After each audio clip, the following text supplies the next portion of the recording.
Welcome back. Today's topic is distribution.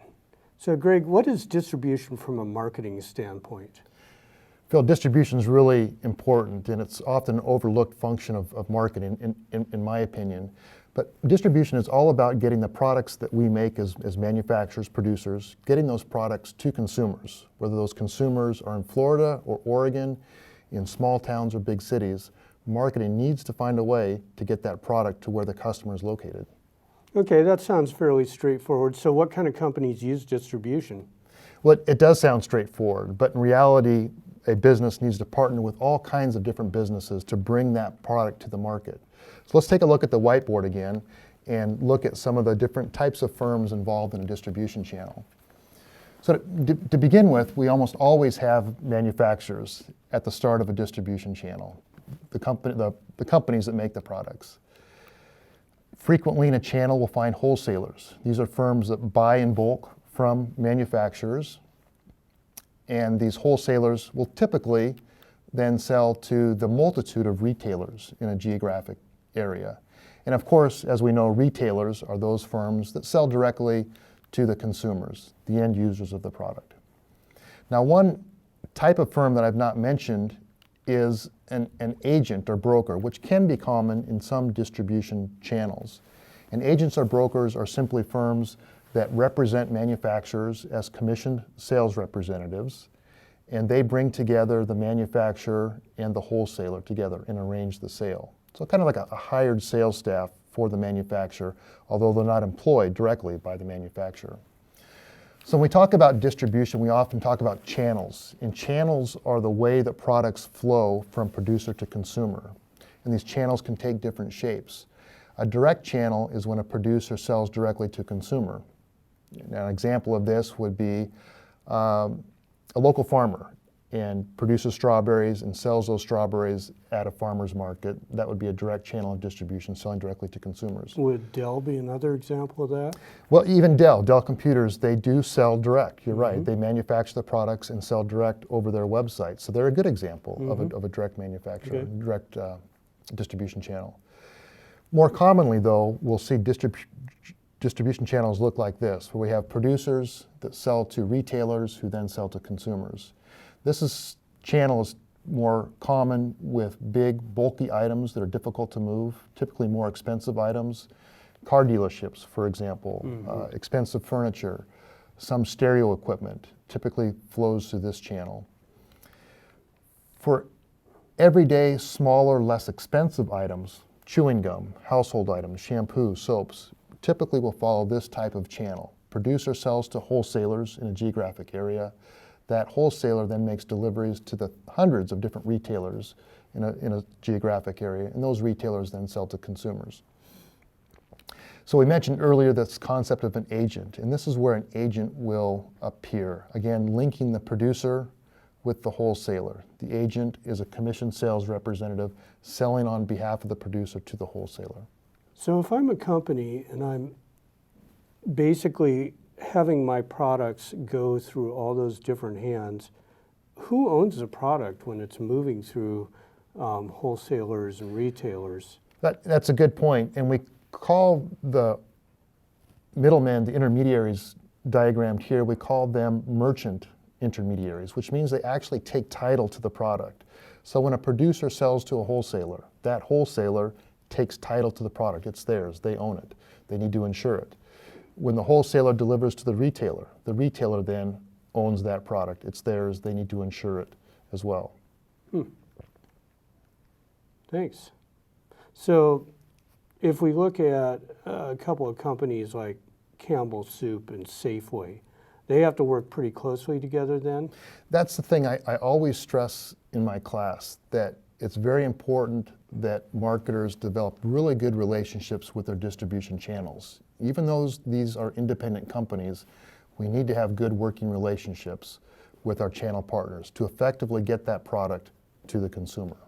Okay, so it sounds like you got a lot of hands touching these products, and it sounds like that's going to get really expensive and resource intensive. So what's the real benefit here? Well, there are a lot of benefits, and it may not be particularly obvious, but the direct channel, which you're describing, buying directly from the manufacturer, can be quite inefficient. Let's take an example of a direct channel of distribution. We have a consumer on the right, and we have 3 manufacturers on the left, company A, B, and C. Now let's say that you as a consumer, Phil, you want to order something from company A. You place an order, and company A then processes your order and ships that product out to you. Is that a picture of a real consumer? An unhappy consumer. Oh, okay. So this consumer wants a product from company B. They place an order, company B processes that order and sends it to the consumer, and so forth from company C, okay?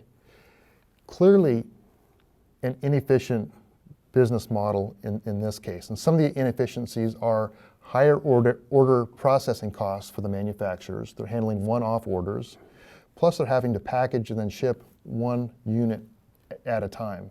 Inefficient from the manufacturer's perspective, and certainly inefficient and time-consuming from the consumer's perspective. Mm-hmm. So one of the efficiencies that a distribution channel can provide is if we insert a retailer is this. The companies can sell directly to retailers. Large bulk shipments go to the retailer. The retailer then can assort or combine these products together on the shelf. And the consumer then can quickly come into the retailer and get all the products they need in one shopping visit. So some of the efficiencies that we see in this model with a retailer are lower order costs for the manufacturers. They're handling orders for 500, 1,000 units at a time, and they're doing bulk shipments, pallets, truckloads of products to the retailer, which lowers the cost for the consumer and can ultimately lower the costs for the manufacturer as well. So there are some hidden benefits. Mm-hmm. So how does a company like Amazon fit into this? They're really good at logistics, really good at warehousing, really good at shipments, and finding good logistical ways to get products to their customers. So it is an advantage to consumers if a company is efficient like Amazon is. Mm-hmm. So one of the things that I know the textbooks talk about is this idea of discrepancies, and they talk about around this distribution concept. So what's with the discrepancy thing? Well, let's touch on that. And discrepancy, I think, is a bit theoretical, but it is really real in terms of distribution. So discrepancies are differences between what producers want and what consumers want. And distribution overcomes these discrepancies and adds value to both parties. So one of the discrepancies the textbook addresses is this discrepancy of quantity. Consumers want to buy products one-off at a time. Makes sense. Manufacturers want to produce in bulk, large bulk. But by having a distribution channel, we can allow both parties to get what they want. Producers produce in bulk, consumers can buy one-off at a time through a retailer. The other discrepancy is spatial discrepancy. We as consumers want to buy our products wherever we're located, whether it's up in the Northwest or Northeast, California, New York. Orange products, for example, those are best grown in warm environments. Florida, California. Manufacturers, producers of orange products want to produce in those locations where it makes economic sense. We as consumers want to buy those products where we're located. Again, a distribution channel allows both parties to do what they want to do. The other discrepancy is assortment. The textbook addresses this, and we as consumers, we want to go to a store and buy a multitude of products that meet our needs. Manufacturers, on the other hand, want to specialize in production. They want to specialize in producing meat products or juice products or baking mixes. So having a distribution channel allows manufacturers to specialize in what they want to specialize in, yet we as consumers can go to a retailer and collect the assortment of products that we find value in. So one final discrepancy for you, and that is in temporal or time. We as consumers like the convenience of buying products when we want to buy them. It could be, for example, buying skis at a sporting goods store. It might be in the fall, November, let's say. It might be a Sunday afternoon. You wanted to go to the store and buy skis at 3 o'clock on Sunday. That's the most convenient time for you. You can do that because they're retailers. On the other hand, the manufacturer wants to produce at times that make the most economic sense for them. And they can do that. Most ski runs, production runs, are done during the summer months. They can do that when it makes economic sense, and through the distribution channel, you can then buy the skis when it makes most sense for you. So when I was an undergrad, I actually majored in business logistics, and you probably didn't know that. I didn't know that. Yes, so, but back then, you know, it was all about ships and planes and trucks and rail and all that, and you really haven't mentioned any of those players in talking about this, where they fit in. Well, the air freight companies, the trucking companies, the rail companies, they all play a very important role in moving products from point A to point B, from wholesalers to retailers to consumers. We call those types of firms functional intermediaries. They never actually take title to the product. They just assist in moving the product from point A to point B. So what do you consider challenging or difficult about distribution? Well, there are a lot of challenges. There are a lot of competing products on the market. Retailers have limited shelf space. They want to go with proven products, proven winners. So if you're a new company, you may have a very difficult time convincing the buyers at the retail level to buy your product, to give you shelf space. You've got to find a way to crack the door open and get that product on the shelf. And that can be challenging in itself.